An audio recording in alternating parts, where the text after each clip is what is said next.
Dando continuidade aos trabalhos da reunião preparatória para o 12º Encontro Nacional do Poder Judiciário, para a apresentação dos resultados parciais das metas nacionais 2018, compõe a mesa a excelentíssima senhora Presidente do Supremo Tribunal Federal e do Conselho Nacional de Justiça, ministra Carmen Lúcia, acompanhada de suas excelências os conselheiros Fernando Matos, Maria Iracema Vale, Daldice Santana, Valtércio Oliveira, Márcio Schiffler, Luciano Frota e a conselheira Maria Tereza Willi.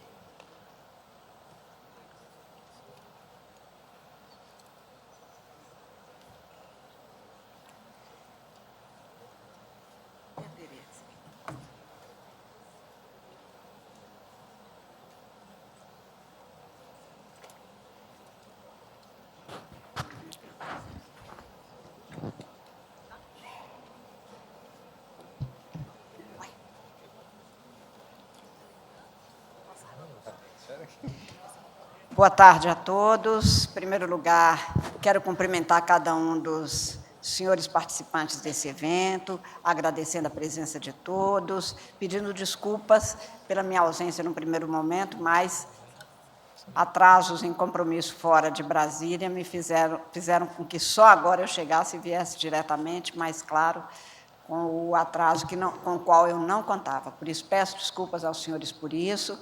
Quero cumprimentar cada um dos senhores, agradecer muito a presença, agradecer aos senhores conselheiros aqui presentes, conselheiro Fernando Matos, conselheiro Iracema, conselheiro Valtércio, conselheiro Luciano Frota, conselheira Daldice, conselheiro Márcio, da enorme satisfação de estar aqui neste trabalho, que é o encontro preparatório, que nós realizamos todos os anos, nós possamos pensar o que os senhores consideram importante para fixar como metas para o próximo ano.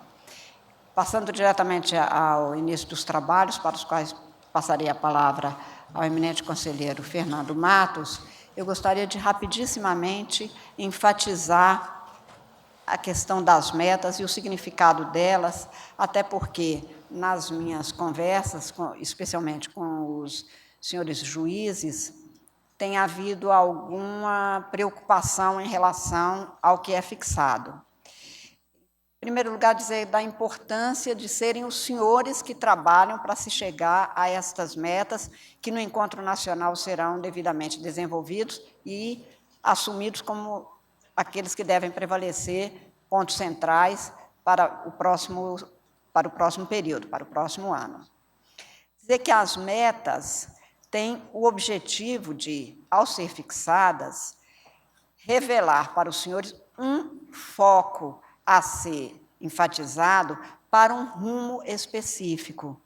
Não significa um ônus e não deve assim ser considerado, porque pelo acúmulo de trabalhos e de matérias cuidadas pelo Poder Judiciário, cada vez maior, díspare nas matérias, especialmente juízes que têm uma competência ampla, a não haver metas faz com que a escolha daquilo que é prioritário fique um pouco aleatório.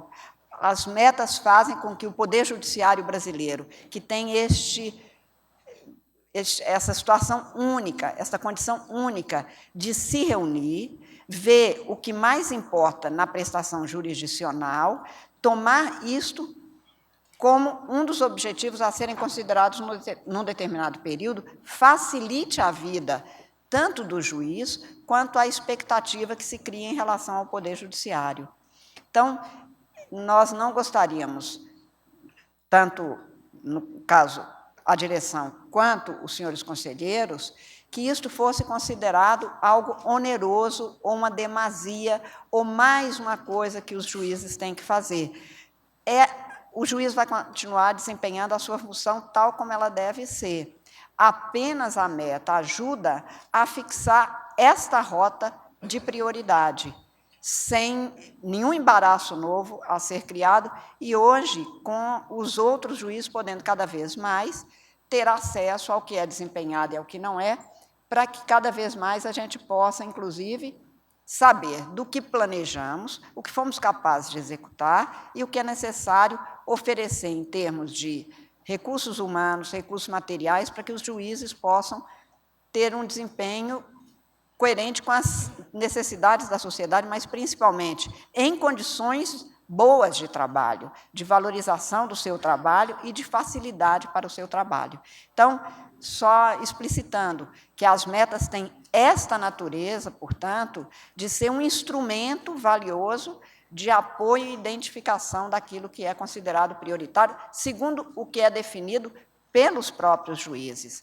Como eu disse, essa é uma condição muito especial do Poder Judiciário brasileiro e que nenhum outro poder tem, é de os próprios integrantes da magistratura poderem verificar o que foi planejado no período anterior, verificar o que foi cumprido, verificar o que ainda é prioritário e fixar como isso, nada mais do que um objetivo a ser alcançado.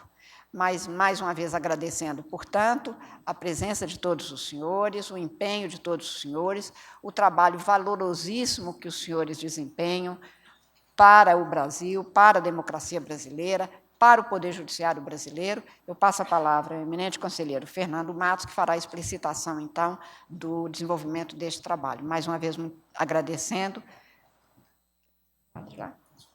Claro. Com a palavra, o conselheiro Fernando Matos. Muito obrigada a todos.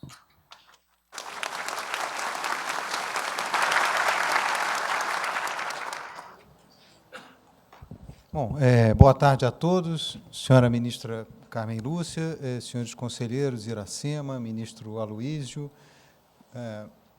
conselheiro Márcio, conselheiro Daldice, conselheiro Valtércio, conselheiro Luciano, os conselheiros também de ontem do Conselho Nacional de Justiça, faço uma saudação aqui na pessoa do Dr. Rubens Curado, que já integrou o colegiado, senhores servidores, professora Sadek, Dr. Júlio, senhores desembargadores, servidores do Poder Judiciário. Bom, essa é uma apresentação muito singela sobre os resultados parciais das metas de 2018, referentes ao período de janeiro a junho deste ano. Os dados foram extraídos no dia 21 de agosto e representam metade do caminho percorrido nas metas até agora. Não custa lembrar de que, na verdade, essas metas elas são fruto de um debate interno democrático dentro de todo o Poder Judiciário, não é? Então, os tribunais participam ativamente da formulação dessas metas, isso não é apenas algo que é desenvolvido exclusivamente pelo CNJ. Passa aqui. Tá. Muito bem. Então, aqui, ministro Noronha.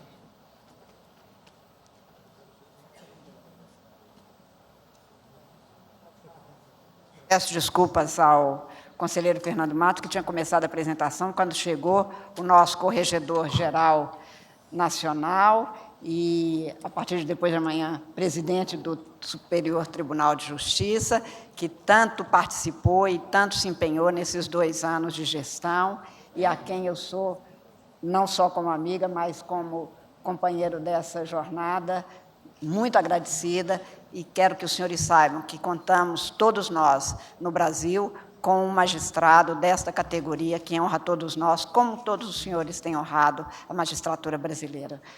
O corregedor, portanto, hoje comparece nessa condição. Peço desculpas ao conselheiro por ter, ao fazê-lo ingressar, atrapalhado, mas tem a palavra Vossa Excelência e, em seguida, o conselheiro, o corregedor-geral ainda falará. Vossa Excelência continua com a palavra. Obrigado, ministra. Saudando também o senhor ministro João Otávio de Noronha, nosso sempre corregedor. Talvez a grande inovação seja a possibilidade hoje que os tribunais têm de acompanhar, através de um painel disponível no site do CNJ, do cumprimento das metas nacionais. Ou seja, todos os resultados presentes nesses slides podem ser encontrados no painel das metas nacionais no Quick View, indicado na seta azul. Ou seja, quando os senhores ingressarem no painel do CNJ, os senhores podem hoje acompanhar as metas, ou seja, não é mais aquilo que havia antes, no sentido dos senhores somente descobrirem se tinham cumprido ou não a meta no encontro ou no encontro preparatório. Então, acho que essa é a grande novidade. O painel pode ser acessado no painel de metas nacionais do site do CNJ, onde é possível gerar tabelas de cumprimento, resposta e gráfico de todas as metas. A ferramenta permite ao usuário, os senhores podem verificar, monitorar em tempo real cada tribunal especificamente, segmentando por metas e por instâncias. É possível também uma análise com informações cruzadas de segmentos de justiça, tribunais e instância.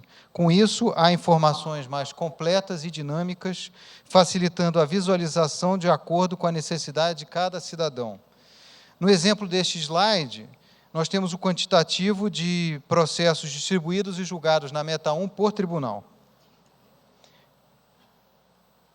Aqui nós temos a meta 1, que é julgar mais processos do que os distribuídos. Já foram distribuídos mais de 9.100.000 processos até junho deste ano, e já foram julgados 9.386.000 processos.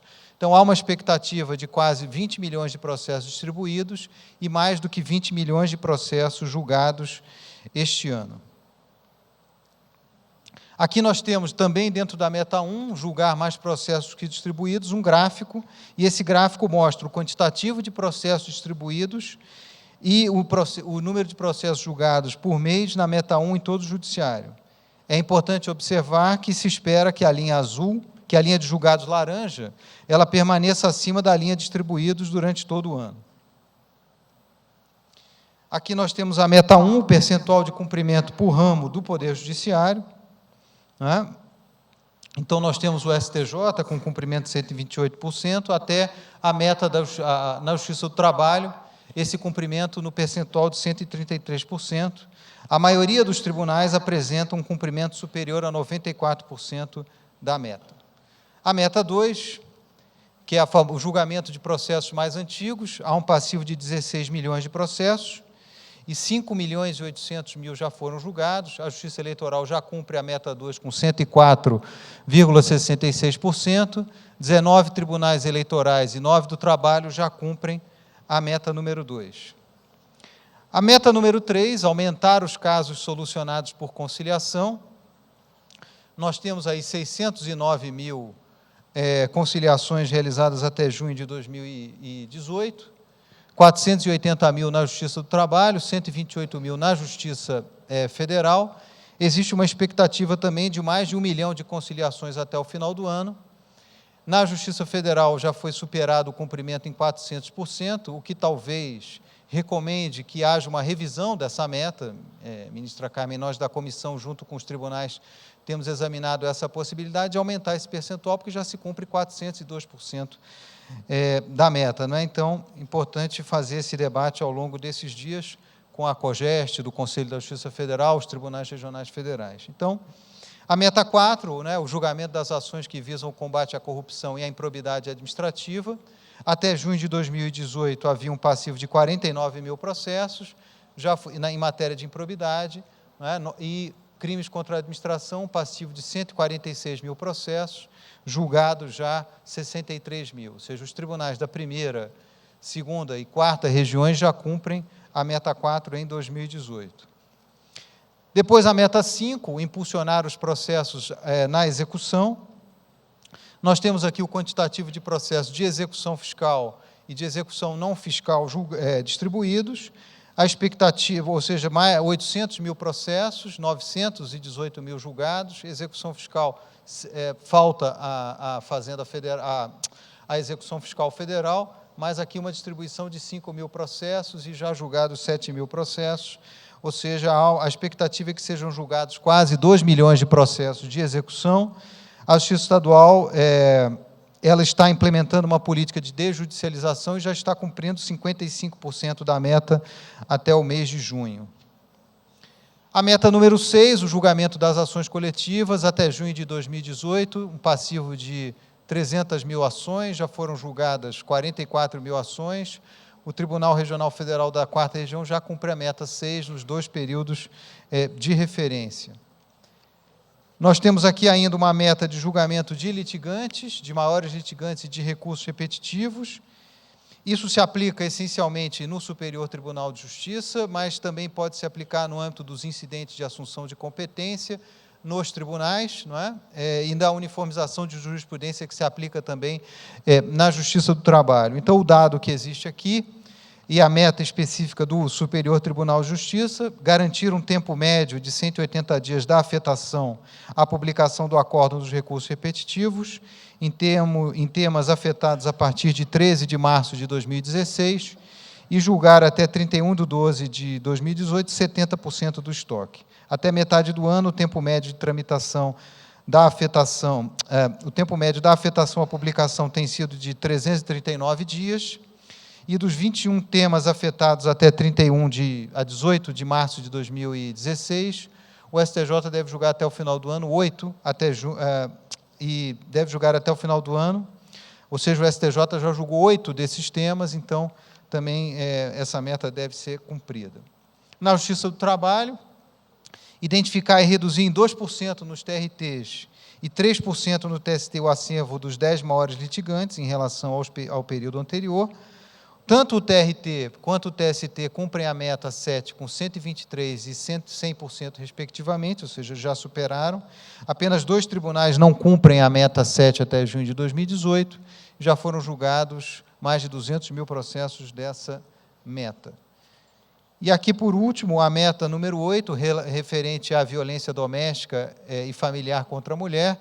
O CNJ, a ministra Carmen Lúcia, desenvolve o projeto da Paz em Casa, não é? Então, que tem contribuído muito para a melhoria dos índices de julgamento, claro, obviamente, com o apoio, participação decisiva e efetiva de todos os juízes, de todos os tribunais. Sem a colaboração dos senhores, não adianta nem a gente estar aqui, porque, né, eu sou juiz de primeiro grau, sei o que é isso, tem que julgar, e é importante que os senhores estejam engajados nesse projeto de julgamento, né? Até junho de 2018, são 3.387 unidades judiciárias competentes para o processamento de causas cíveis e criminais relativas à violência doméstica e familiar contra a mulher.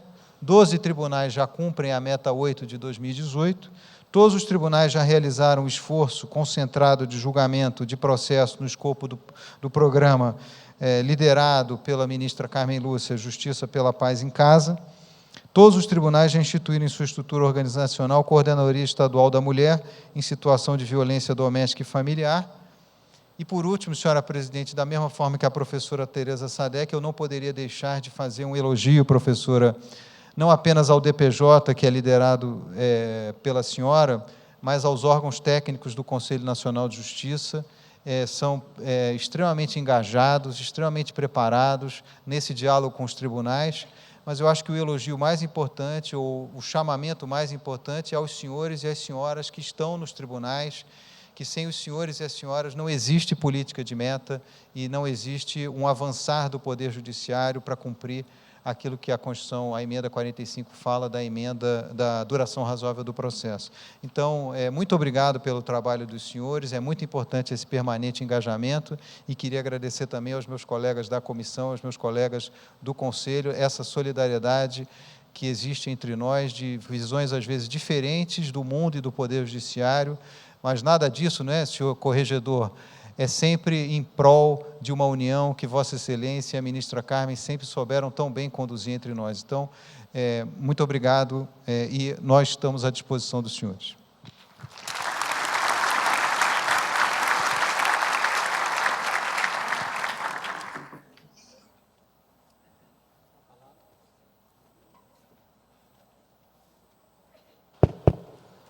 Com a palavra, a ministra Carmen Lúcia. Apresentadas as metas tais como foram apresentadas pelo nosso conselheiro, eu vou dar a palavra vou dar a palavra em um minuto, neste exato minuto, ao ministro corregedor, que mais uma vez enfatizo, e agora de público, já fizemos isso na última reunião do Conselho, na qual ele compareceu na condição de corregedor geral, mas, mais uma vez, agradecendo, e agora de público, com todos os juízes brasileiros, presidentes de tribunais, senhores desembargadores, pelo desempenho que Vossa Excelência ali teve e que continuará agora nessa nova fase que se inicia, com toda certeza, servindo à causa da justiça brasileira. Obrigado. Eu não posso falar muito, vocês já perceberam que eu estou sem voz e tenho que arrumá-la para depois da manhã. Só agradecer mais uma vez e não ter, primeiro passar às suas mãos o convite da minha posse, o vice-requisitório, com mais alta autoridade do Poder Judiciário brasileiro. Agradecer o apoio que Vossa Excelência nos deu no nosso mandato de Corregedor Nacional. Agradecer a compreensão e a dedicação de todos os meus colegas conselheiros. Nós conseguimos realmente fazer um trabalho de equipe e, ao mesmo tempo, agradecer e parabenizar os juízes brasileiros. Muito se comenta falsamente que nós íamos fazer isso ou aquilo. O que nós procuramos fazer foi só uma coisa: valorizar a magistratura brasileira. Não adjetivamos, não punimos ninguém injustamente. Simplesmente procuramos trabalhar com planejamento e com o que se tem que fazer, correição, que é ato de corrigir. Muito obrigado. Eu desejo muito sucesso e digo que eu sou 15 anos magistrado. E me orgulho, nesses 15 anos, de ter colegas como vocês. Tem uma colega de Minas Gerais, com a ministra Carmen Lúcia. Muito obrigado a todos. Vou pedir licença aí, porque eu vou no médico tentar socorrer a minha voz. Muito obrigado.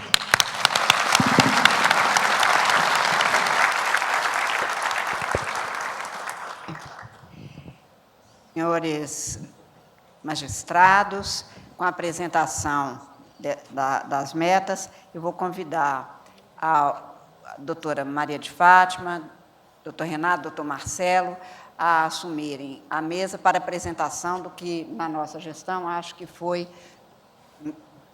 a despeito de ter sido o cumprimento de uma determinação do plenário do Supremo Tribunal Federal, na decisão na qual se declarou em estado de coisas inconstitucional o sistema penitenciário brasileiro, a concretização do cadastro de presos, BNMP, chamado tecnicamente BNMP 2.0, entregue a semana passada ao Conselho e ao próprio Supremo e ao Brasil, com a realização de, pela primeira vez, termos no Brasil um cadastro que tem a identificação de qual juiz emitiu um decreto de prisão, a situação desta pessoa, o cumprimento ou não deste mandato, onde está essa pessoa, em que condições ele está, de tal maneira que nós tenhamos, pela primeira vez, digo, para o Poder Judiciário, e feita pelo Poder Judiciário, pelos juízes brasileiros, o cadastro de presos que identifica cada qual das pessoas custodiadas pelo Estado, que vai fazer com que o Poder Judiciário possa agora atuar, inspecionando, verificando e, principalmente, prestando melhor jurisdição. Antes de desfazer esta mesa e passar a palavra aos senhores magistrados e ao doutor Renato, que são os responsáveis na diretoria de monitoramento de prisões do Conselho Nacional, eu quero fazer o que já fiz no Supremo, no plenário do Conselho Nacional, mas agora com os senhores, um agradecimento muitíssimo especial aos juízes, especialmente aos juízes criminais ou aqueles que, tendo competência ampla, trabalharam arduamente para que o Brasil pudesse não mais ter pura estimativa, como se um ser humano custodiado pelo Estado fosse um número, uma estimativa, uma aproximação, mas tivesse verdadeiramente um cadastro no qual se tem a identidade, o registro da identidade judiciária da pessoa, onde ela está, em que condições, para que a gente possa, então, ter uma política judiciária e,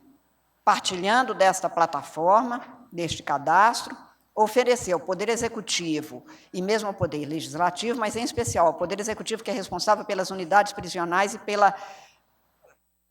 pelas condições e manutenção das condições dos custodiados, quais as políticas necessárias para que se tenha tudo que é necessário para dar cumprimento à Constituição e à legislação penal, fazendo com que o custodiado cumpra aquilo que o juiz determinou, mas nas condições que a Constituição e a lei determinou, ou seja, tentando restabelecer e fazendo com que se consiga terminar com esse estado de coisas inconstitucional do sistema penitenciário e dotar o sistema penitenciário de um estado de coisas constitucional, ou seja, o preso é privado da sua liberdade de locomoção, mas não é para viver em condições desumanas, degradantes, até porque isso é proibido pela Constituição.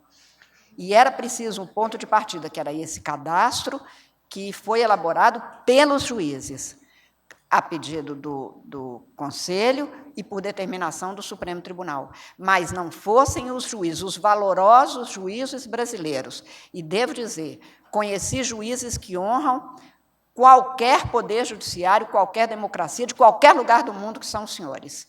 E, como cidadã, eu sou extremamente grata, pessoalmente, ao que os senhores fizeram, tenho dito isso em público, tenho defendido isso em público, e agora a apresentação do cadastro é para que os senhores tenham a exata noção de em que pé estamos, quais os dados temos, como ficamos, e o que precisa, este é um trabalho contínuo, daqui para frente. A biometria de presos, para que não haja a possibilidade de a gente não saber quem está em cada unidade prisional, por quanto tempo, em que condições, em cada estado, para que um juiz que decreta uma prisão preventiva saiba que a pessoa não se apresentou eventualmente porque ele está preso em outra unidade por determinação de um colega, o que não acontecia e que não era incomum chegar, então, até o Supremo, inclusive a habeas corpus, em que a pessoa dizia, não me apresentei e fui declarado foragido. Não estava foragido, estava preso em outro lugar e não fui apresentado.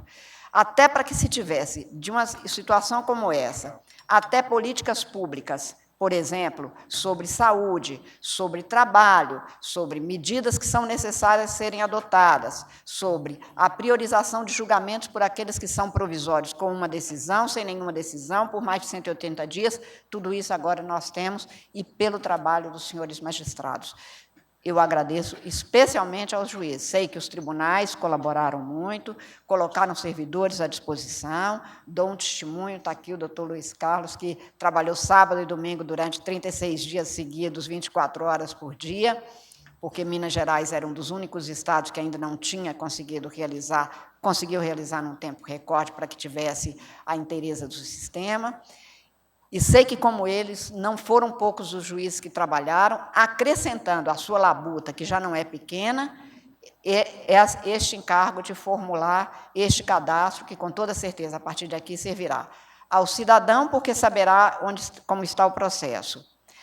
A vítima, que sabe em que condições está o processo daquele que foi o agressor, o autor do crime, se houve a prisão, se não houve, em que condições está.